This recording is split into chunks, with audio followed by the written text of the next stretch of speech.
Oh, good morning, everyone. Thank you for joining us this morning. We appreciate you spending a little time with us this morning. I'm Tim Finnegan, and I'm a Director of State and Local Government team at OpenText. And with me today is Bob Alioto. He's our Principal Enterprise Architect, also a member of our State and Local Government team. And we're here to talk about how you can get your data to talk some more. So how can you interrogate it to have it tell you what you want it to say, right? So we are, the focus of this presentation is about how we can apply what Bob will talk about, our Discovery Suite, to uncover insights from your unstructured data.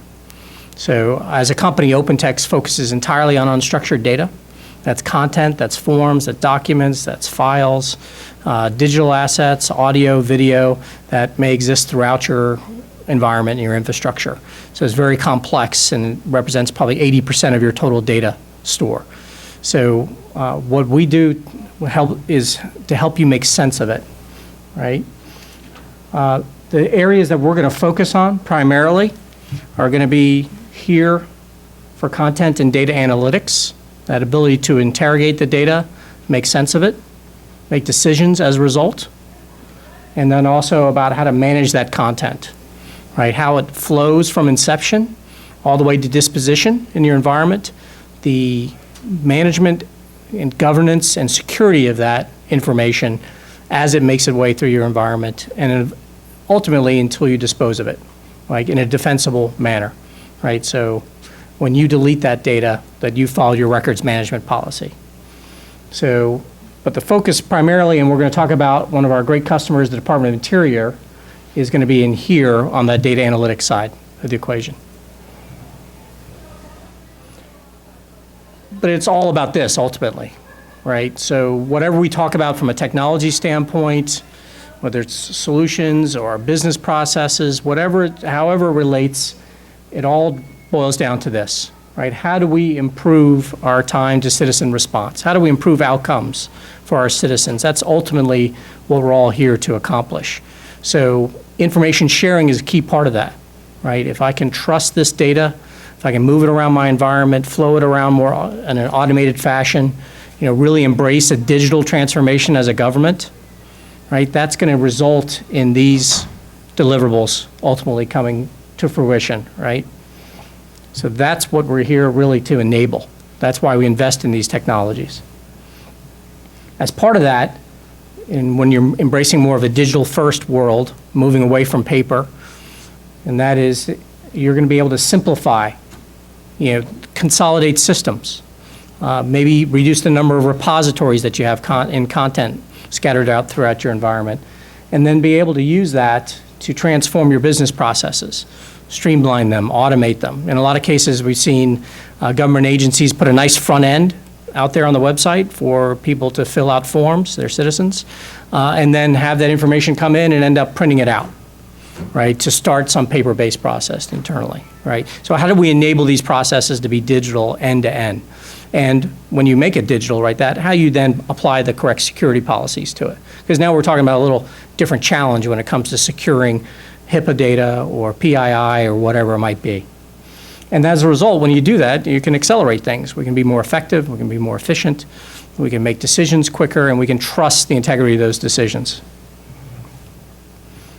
So this is what I alluded to is, when I talk about notice triggering events, right?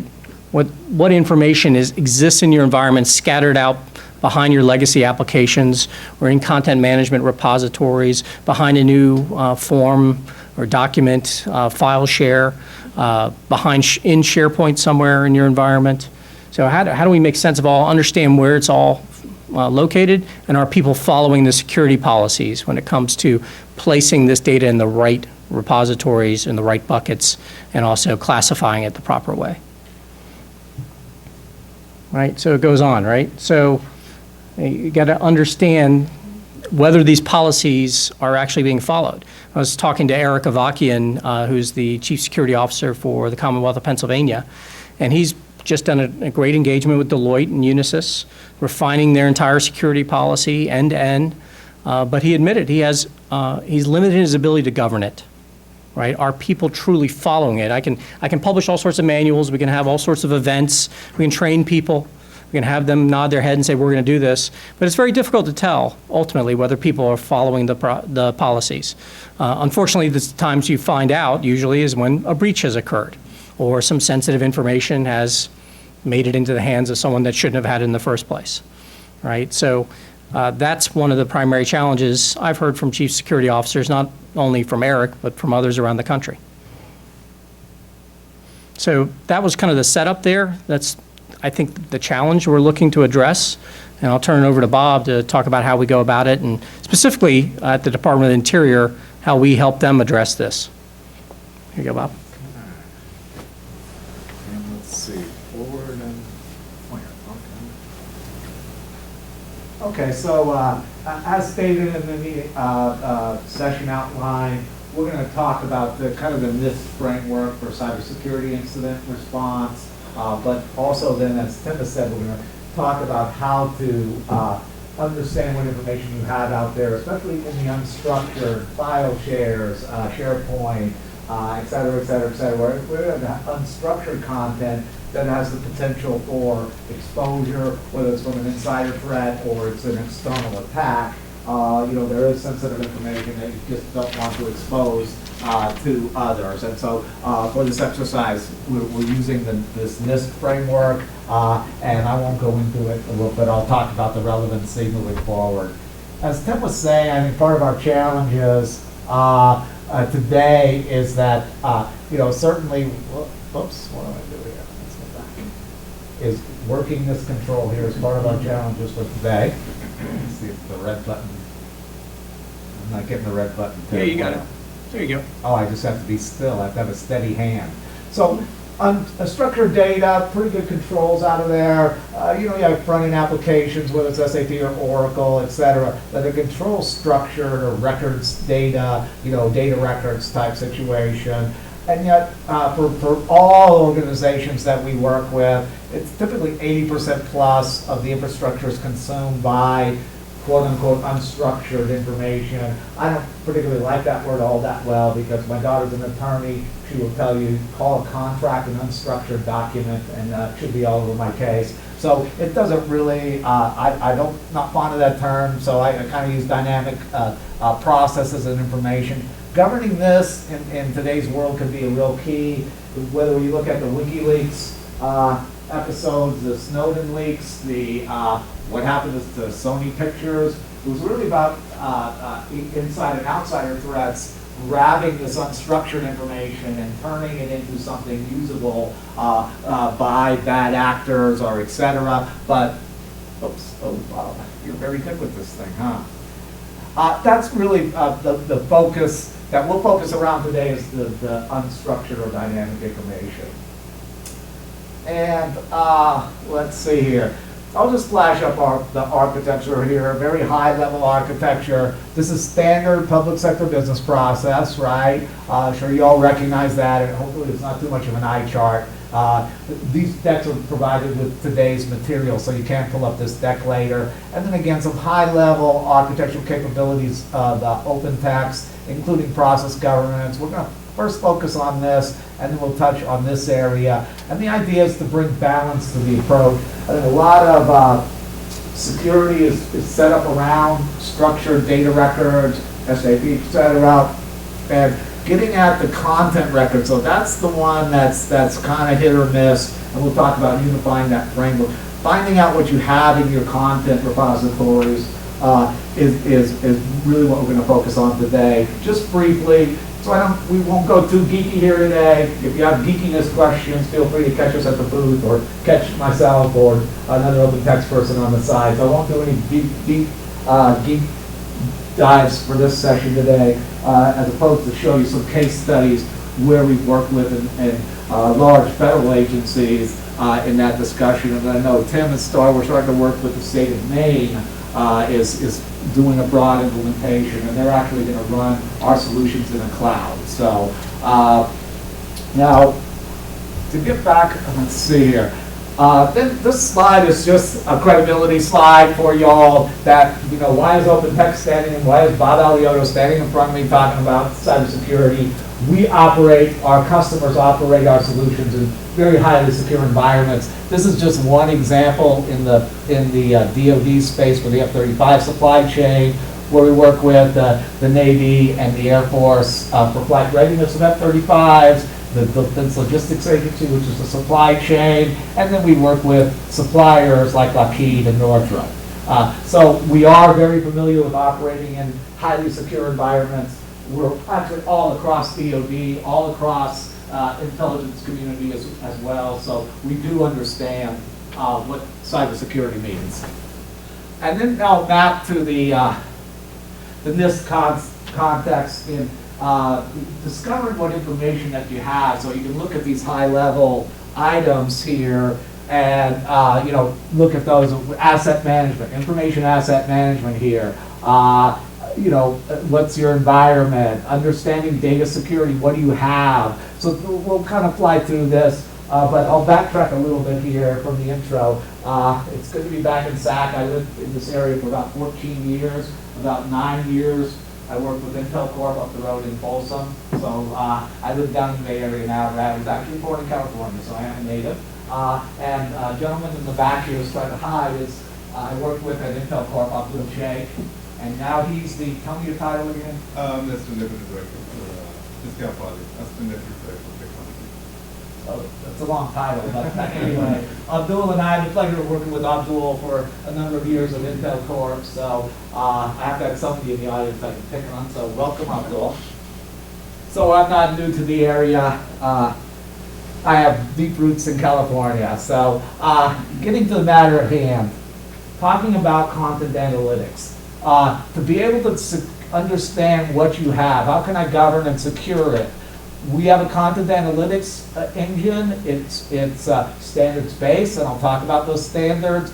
The idea is let the machine, let the computers go out and analyze your information that you have in unstructured and even structured forms by simply pointing to your repositories that you're interested in. It's a file share, SharePoint, it's Documentum, it's FileNet, it's whatever the heck else y'all have out there. And being able to understand what's in there, and first of all, for cybersecurity purposes, if you find privacy information sitting, personal identifiable information sitting in a file share, you probably want to lock that down. So we work a lot with IT security folks in both the government and in the civilian commercial space around helping them to secure their assets. So finding privacy information is a big thing that we've worked with a number of insurance companies, et cetera, to help them identify, because acquisitions come in and come out in a lot of companies, and we're helping them to figure out what do they get when they acquire. They've got a bunch of file shares sitting there. Do they have risk? What's their risk? And going and attacking the problem, not simply saying I have risk, but how do I go attack that problem by identifying what information I have. So I won't, again, I promise not to get geeky here. So Abdul, you can't ask any questions, okay? Kidding aside, whoops, woo, y'all get the hang of this thing by the time this show is over. I won't go through, okay, that button, I'm just gonna stop using the pointer. I'm gonna go old school. Up here, it's just how do we look at different connections to different content systems. We look at security. We can look within a content system like Documentum and extract the security information from there. And so the idea is our engine will understand what's the security, what's the user group profiles, who access specific content, and then to help you unify it without having to do an immense amount of coding to connect to different repositories. We have established connectors. Something like CMIS is a standard connector we use.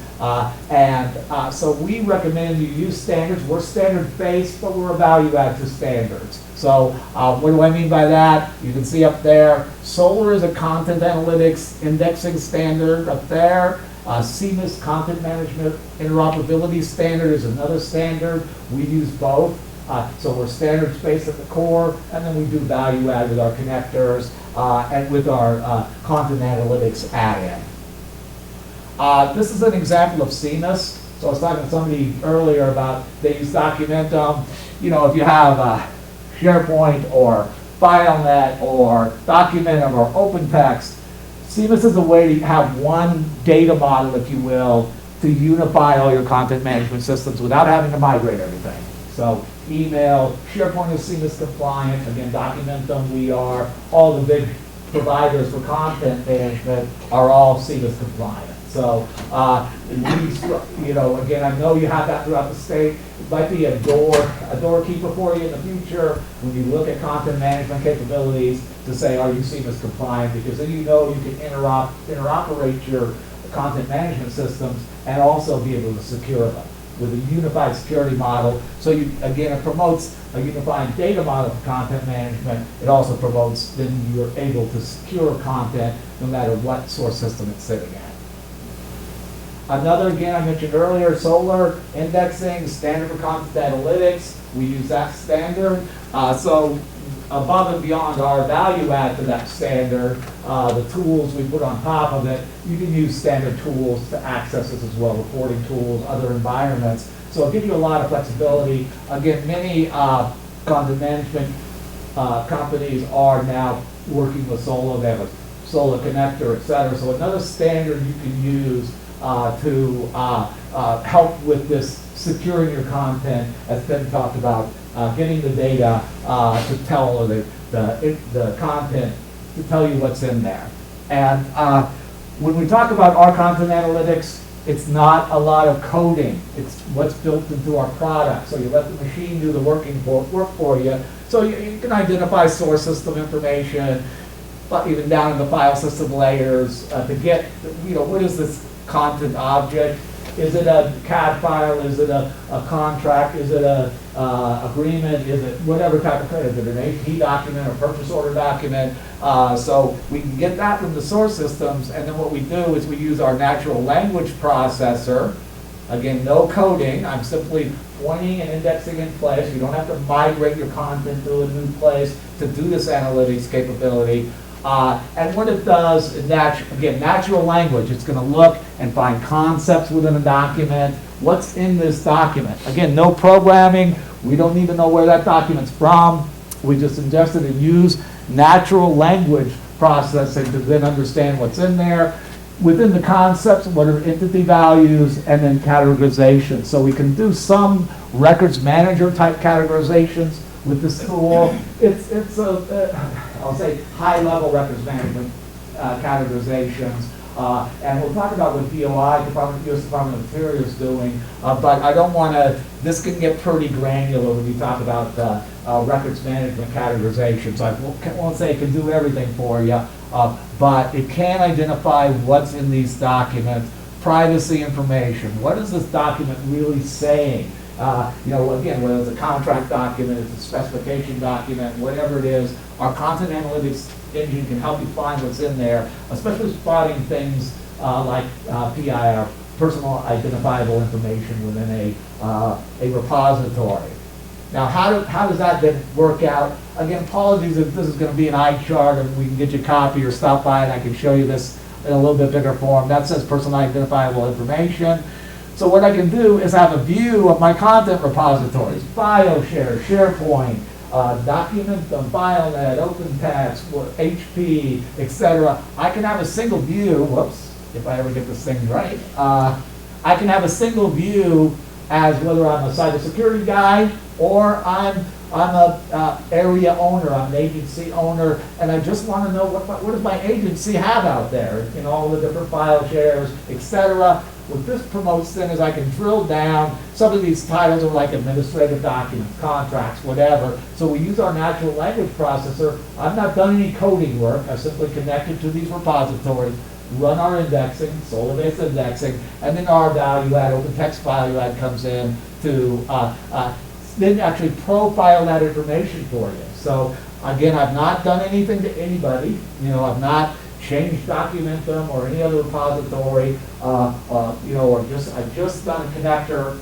and indexed that information, and now I have this profile of this information. So if I find privacy information in some of these file shares or Documentum or in SharePoint, I can immediately go attack those as a IT cybersecurity guy to start nailing those down. I need to look at what are the permissions to get access to them, who's looking at these files, et cetera, et cetera, et cetera. It may be a good thing where it's at, but one of the insurance companies we worked with, they had to secure that privacy information. So IT security really used this as an opening tool to go start to secure down either the file shares or SharePoint areas, whatever that privacy information they started to secure down. Initially, they might block access to that file share until they figure out what's in there, how many documents, et cetera. And probably what you can't see is it's giving document counts as well. So from a risk assessment, this is a good risk assessment tool. I can see in here, what do I have in all of these repositories, and determine risk, go attack the most risky first,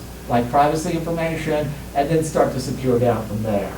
And if I may add, Bob, Sure. it triggered a memory of some conversations with the state of Tennessee. And for them, they have a central IT organization that provides storage as a chargeback model back to the agencies, in their case. And they're finding that storage is exploding, right? The amount of storage that they have, the amount of documents, files, audio, video that's coming in from the agencies is driving huge increases in that amount of storage. And like I said, they have security policies, and the agencies have their own security policies, but they admitted they have no visibility into what's being stored on these devices, on that storage blocks. So for them, it was being able to crawl, interrogate these storage repositories, understand what's out there, and it not only solved that kind of from an information security awareness profiling standpoint, right? In fact, in this framework, before you can secure it, you understand what you have, right? So you can apply the right amount of security, the right investments to the right assets.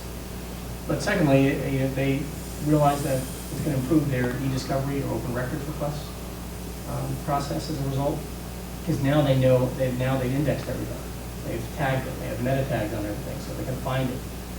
That also helps their customers out in the agencies themselves with information search and retrieval.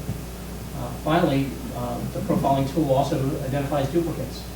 So if there's files over there, and SharePoint is famous for doing this as well, now I'm dropping copies of the same file all over the place, so I'm burning up storage space. So as a result, they're able to eliminate a lot of duplicates and recover a lot of storage space that is being consumed by just reckless behavior by the different agencies, and this SharePoint sprawl in their environment. So your mileage may vary, right? It's going to be different for everybody, but that just happened to be their case in Tennessee. Yeah, and I think for deduplication or for file duplications you may have the same document out in 10 different places. That's also affecting your security, right? I can't track that stuff. I'm not life cycling that information, and again, different areas where that document may be sitting may have different security rules. So what we do is, as Tim said, help reduce it down to one copy, and then you can have the security roles as each front-end application needs. This is just a drill down for the end user. They can look at one of these, the end user can look at one of these areas, whether it's cybersecurity or it's a data owner who's just trying to understand what's all this information. They want to improve their operation, right? They don't want to have 10 different repositories that their end users have to look at. Once they select one of those areas, they can drill down and actually look at samplings of the documents or all of the documents. We have filtering, so they're not necessarily having to run a full text search or anything. Oh, there's search right there. They don't have to run full text search. They can start to narrow these down based on filters. So in this scenario here is based on a company. If you want to see all the documents related to some of your suppliers like Microsoft or Oracle, they can click on that filter, and then all these documents will filter down to the ones they're looking for. We do other things like when was the document created, who's the data owner, all sorts of things for you to filter down, the end user to be able to filter down and look at the slice they're really looking for, whether, again, privacy information. I could get a list of 10,000 documents, and I can put the filter on to just how many of those have privacy information, because that's my task at hand, is to secure that down. Okay, and then we're going to go on to, so let's stop for a second. Any questions on content analytics and its value? There's one there. The gentleman right there. Here we go. If you have a data stored in using OpenText, it's already indexed, So when you run this tool, does it re-index everything, or can you utilize the index very well? It creates a new index for you. So this is more of an enterprise index. So whether it's an OpenText or Documentum or SharePoint, this is more of an enterprise index approach. At least at this phase, right? Because you've got a bunch of repositories, right? Let's see if I get the right. You've got a bunch of repositories, and so you want the whole landscape. Some of the repositories might be OpenText, others a big variety. So you want to get a handle on that. So you can use this. Really, it's an enterprise index. I don't think SharePoint's ever going to go away, and whatever your repositories are, whether it's OpenText or Documentum, et cetera, they're probably not going away anytime soon. This gives you that global view, and so it's a handy tool for you, both end users for enterprise search as well as for IT and securing down your information assets. So how much the resource loads consumed or taken when you're running this search? It's a pretty lightweight, SOLR standards, pretty lightweight indexing, and then we add our value in on top of that. So I'd have to, understand scope, but we'll talk about the Department of Interior that's running this moving forward and get some idea. No, I understand, but the thing is, when you're trying to run for the first time, of course, it's already running in your environment, you're okay. When you're trying to create for the first time, how much system resource are you going to? I think really what we look at is number of servers, et cetera, processors. Just a rough quote is roughly 10 server instances with much smaller size servers, just for being more load balancing purposes. That's what I can give you off the top of my head. So it's really not bad. It's a very lightweight type of a baseline indexing capability. It doesn't require migration into a system of all your documents so you can run this content analytic. It does it in place. We track delta changes. So if somebody changes a file in document or SharePoint, we'll pick that up in our next re-index run, depending on how you set the latency. Hey, Bob. Yes, sir. I know you like to roam around, but they were commenting that they can't record you if you're too far from the mic. Oh, okay, yeah. You have to be harnessed to the podium a little bit. Yeah, no. I think Testing, this general testing. area was fine. They didn't like it when you went over there. Oh, okay. Any other questions on the content analytics? Come on, Abdul, I know you have a question. You always, Abdul used to always ask tough questions at these type of meetings at Intel Corp, so. I know, but I'm not doing that hands-on work anymore. You followed my career path. But I have Eric here who could probably Sorry. ask a few questions too. He's going to be working for me. Oh, okay. Gentleman up here? Yeah, does your analytic engine have any expertise in finding username and password pairs? And we also, and I'm not supposed to stand here, hold on.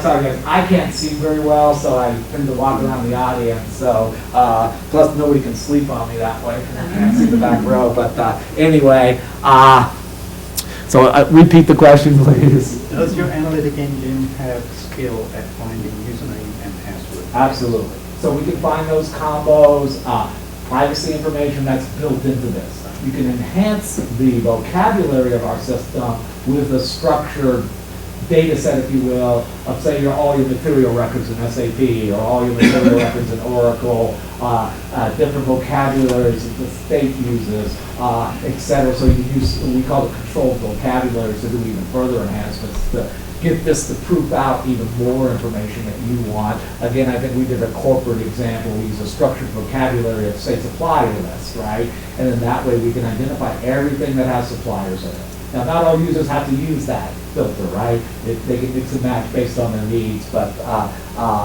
we can do that and target very specific things. Yeah, as I understand it, Bob, correct me if I'm wrong, or augment, we create templates. So in addition to what comes default with the system, you can create your own customized templates to do these searches and interrogations. So if you're looking for certain combinations of words, sequencing, certain words in general that you don't find in our what comes with the system, you can build your own templates. And we'll talk more about templates when we get Department of Interior. Gentlemen? I have a couple questions. So I would assume that you have built-in policies or like for example, Social Security number. Yep. And I would also assume that you have standard, which is templates. Can you use, like, real regular expressions to look for information, or do you have a specific query language that you use? Yeah, you can build it into, on top of this, you can. One of the key things for us is you don't have to do the programming up front, right? You don't have to do a lot of coding to show you what I just showed you. Beyond that, yeah, you can tune it, business rules, structured vocabularies, like, you know, say, a list of all the mnemonics from that state of California uses, I can use that list. Yeah, Do you yeah. have to, a lot of the products that I've seen that's similar, especially like around. There's nothing similar to us. When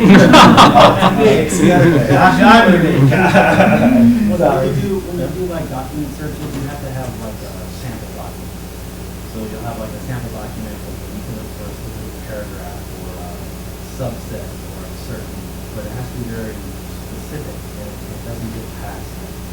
No, so we have two ways, and I think Tim was kind of talking about this, two ways to approach this. Number one, right out of the box, it works this way, what I just showed you, so nobody can say, Bob, you said it did this later, right? So then you can enhance with business rules, structured vocabularies, and then we call that exemplars. So that if I really do want to get a little bit better classification, I'm going to talk about that with DOI in a couple minutes, I want to get more finite classifications. Again, it's not a programming tool, and users store example documents, and which then can be used to say, this is a contract. Now, it takes usually 50 to 100 examples of a contract that then our content analytics will be able to say, this is a contract doc, because I picked up I looked at these 50 documents, samples that are good examples of contracts, and now when I look out there, I can find those. So that, again, helps with the classification, but it doesn't require programming. Again, there's some programming you want to do, structured, you know, vocabularies and maybe some business rules, depending on what area you're looking at. Does it give you like a percentage of probability that this document is this document, or? Yeah, so we have for the end user, when they start to, they can run some tests, right? And they'll get green, yellow, red, right? And then we also suggest that as you went through that process, then you can identify, say I just ingested a document, a contract, now I can actually point to that one and say, okay, here's another good example, and then I can iterate back through, but it's an end user tool, so that they can go until they get pretty solid green, then they have a good idea of that they're going to get the document type they're looking for identified properly. Hey, Bob. Yes, sir. We got about 11 minutes left, so we might have to table some more questions. Okay, so one thing I promised, again, back to the NIST framework, is the idea of tracking cybersecurity incidents. So we have tools, reporting tools to track activity. I focused in on this scenario as an insider threat detection. So we can actually monitor the information. You do have endpoint tools, FireEye, and a variety of endpoint tools that nowadays they may even say, well, we can detect facet downloads coming from this insider and identify it as a threat. What we do is we take it another level, which is what's that information that they're looking at? What is the user access profiles for that person? So as I was explaining to this young man earlier today, I was doing this for DOD on Tuesday, and what I was saying is before you send DMPs to pick up somebody who looks like an insider threat, you may want to actually look at what are they looking at, what's their permission base for them, do they get to see top secret documents, etc. So that's what we help with the analysts looking at perhaps an insider threat.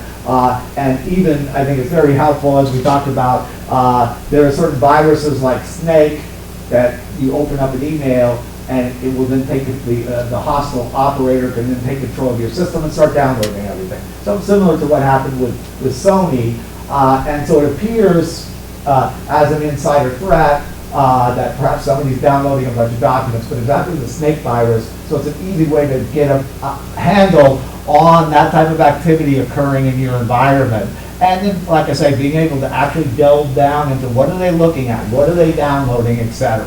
So that's what this baseline of the scenario is here. And what we provide is basically a cybersecurity incident, case management, or workspace to be able to then track what's going on with this cybersecurity incident in real time.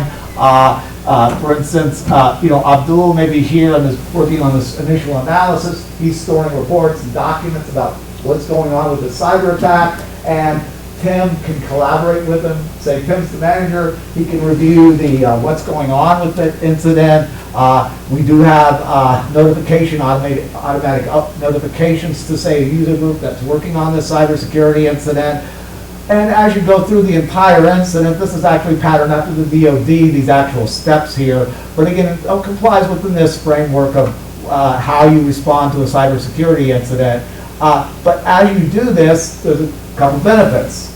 When the cybersecurity incident is closed, now I can reuse this information to be able to set up a knowledge library of cybersecurity incidents. And one of them might be that, Abdul does a lot of downloading. So when I look here, I can see that I don't need to launch a cybersecurity incident. Thanks for showing today, Abdul. I went down somebody to pick on in the audience. I can then determine the type of attack. Snake attacks, again, they appear to be insider threats. But if I'm a cybersecurity analyst, I can immediately start comparing, and I probably have notes up in my insider anomalies area saying, be sure to look at snake virus attacks before you send the FBI or whomever to pick that person up. Make sure you do look that it may not be an insider hack as a bad actor. It may actually be an external actor. And again, so the idea is you can manage your incident in real time according to the NIST process. You can accumulate information, which then later becomes knowledge for you to be able to use moving forward for attacks that may occur in the future. And this is just the idea of our approach to content management, OpenText approach to content management, is that we integrate into the front-end systems, SAP, Oracle, SharePoint, etc., Exchange, so that you're getting your operational context of your information then profiled pretty much automatically. So you avoid doing a lot of trying to classify information after the fact. So many end users don't even know they're using OpenText. Probably most OpenText users worldwide, they don't even know they're using OpenText. It's invisible. They're in the SAP UI or the Oracle UI or they're in the SharePoint UI, etc. And so that's just kind of our approach to getting your content under control. You don't have to, as you saw through the initial exercises, you don't have to migrate to OpenText to take advantage of the content analytics capabilities I walked through. However, we would of course advocate you use our repository, a highly secure environment, as I highlighted earlier, but we don't force you to. So we're agnostic. We'll interoperate with, say, a Documentum or a FileNet or et cetera through the content management interoperability standard I covered earlier. And so we can help you, but this is just kind of our approach.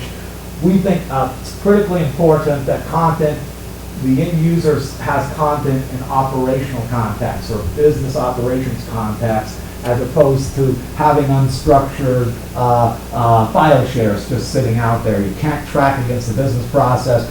Easy example of that is if, I don't know what y'all have retentions on, so let's say finance data. Say procure to pay information, whatever your retention periods are, you can, with OpenText solution, you can actually manage your supporting documentation and your transaction data together. So you don't get it screwed up where I keep my data for 10 years and I only keep my documents for 7 years, so I have a bunch of undocumented transactions sitting out there, or the other way around. If I delete my transaction data too soon and I've got orphan documents out there, why the heck are they sitting on my system? So we help you wrestle that to the ground. As you start to get to this point, then your security, it becomes part of the DNA of your different content management and even your data management capabilities. So Bob, do you have integration? Yes. I knew it, thank you. So integration with PeopleSoft, Hyperion, or GRC, do you have some integration and connectors? Yes, we do. We do have integration. Now, Hyperion's a little different, right? Right. We can certainly manage their data objects, some of the ETL data objects we used to work with. So as data gets extracted from your source systems and fed into Hyperion, we can keep a copy of that, kind of persistency layer. So we can work directly with PeopleSoft, Oracle EBS, actually CGI, Momentum, Microsoft Dynamics. So we're DoD 1515 records management certified for our SAP integration, SharePoint integration, standalone, Exchange, and we're working on our getting certified for Oracle applications. So it's records management certified by them. And this, in case you guys have heard of the cloud, I don't know where y'all are going, but again, how much time do we have left? About 5 minutes. Okay, I'm gonna skip forward, but this is not blue sky for us. We're certified to run in the Azure cloud. We work extensively with SAP. We can certainly run in an Oracle cloud, and we do have our own cloud capabilities. In fact, Department of Interior runs all of their enterprise information management we're going to talk about. They run it in an OpenText cloud. So for those of you unfamiliar with Department of Interior, or if you don't like them, don't yell at me. They manage 500 million acres of surface land, and they also have 500 million visitors to, to the federal parks. So pretty extensive organization, very litigated. So they have 500 staff attorneys. Everything they do, leases, minerals, all of that stuff gets they have to get litigated on that, and they also, any crime that happens on a federal property is essentially their problem. So they work a lot with the Department of Justice. So the systems we support for them are kind of two-sided. It's their ongoing operations as well as their support of DOJ investigations. So they embarked, I guess it's been 3 years now, on this eERDMS project. They call it eERDMS, so I have that in my brain. But basically they wanted to, you can read this, give them a cohesive integrated information management program to support the entire operation of the Department of Interior. To the CIO's credit, somehow, got 14 different agencies that work together to have a centralized information management capability, content management capabilities, discovery, etc. So they were able to do that. I know there's always challenges with doing that, but it is possible. The Department of Interior has proved in a very high volume basis. I'll skip over that, what they want to do. We work with them to capture 600 million emails per year. You can get a kind of the volume. It's about 3 million emails a day with attachments.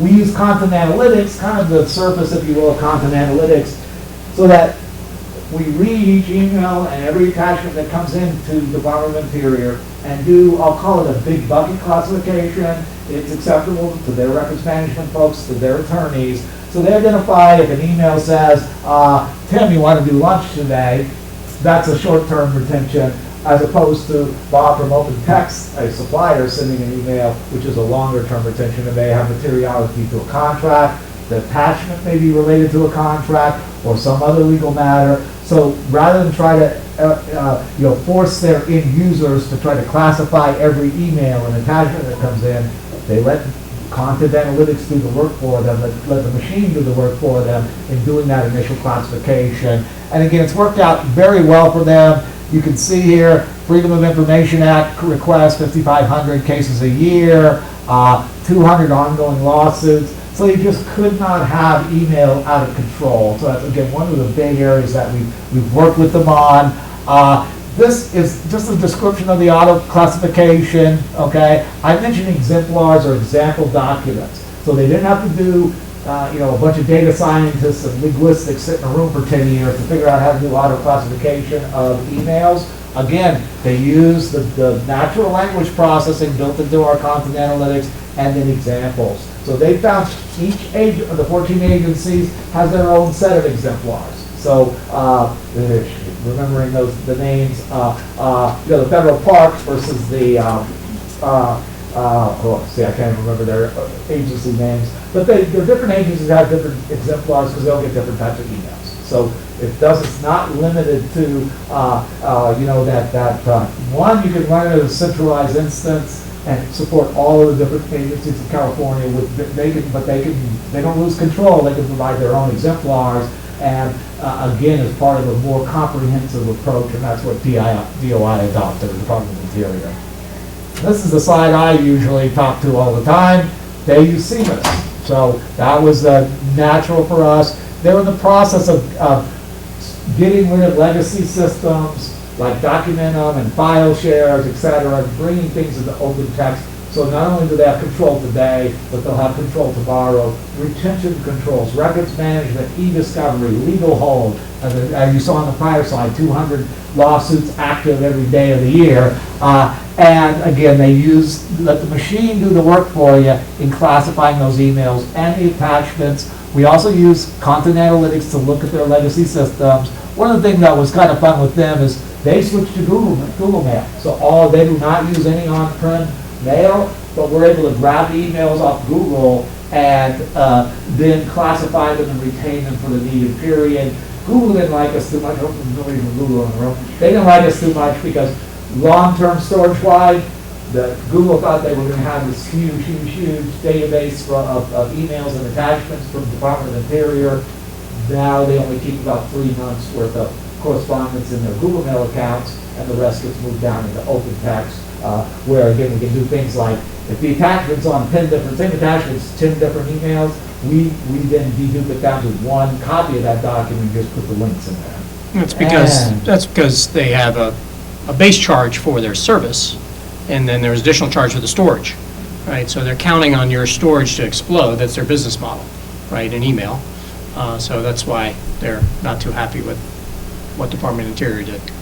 And then to close up here, we talked about getting out the profiling your information first, understanding what you have out there in all these legacy content repositories, even data repositories. We can help you analyze that with, again, letting the machine do the walking. It's not a 10-year project. I think a couple of states we're working with already wanted this. Their IT security wanted it. The analytics I showed you, so they can start to dig in and see what they had out there in all those repositories.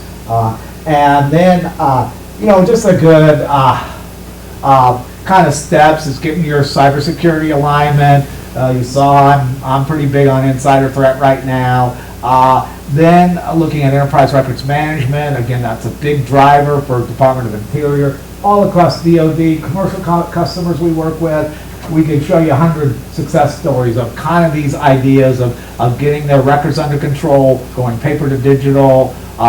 Financial transparency is big in DoD. I don't know if you're facing some of this, but DoD could not prove what they spent.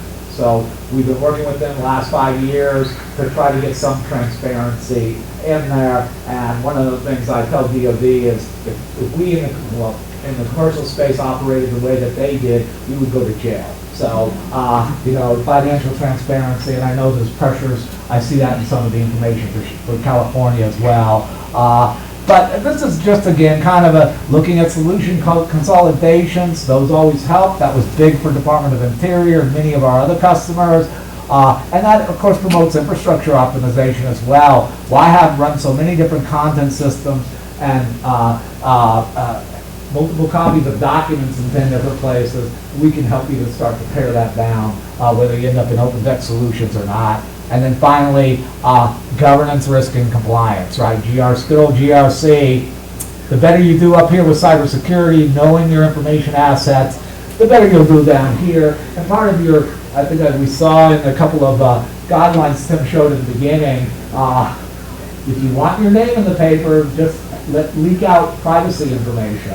And that's what our VP always tells us. Do you want your names in the paper? So we help keep your names out of the paper, if nothing else. But the idea is then moving forward, you can more accurately gauge your cybersecurity risk without spending a lot of money, without doing a lot of theory. Look at a content analytics and dashboard I showed you, and you can see where's your information at, and then you have a much more informed risk analysis.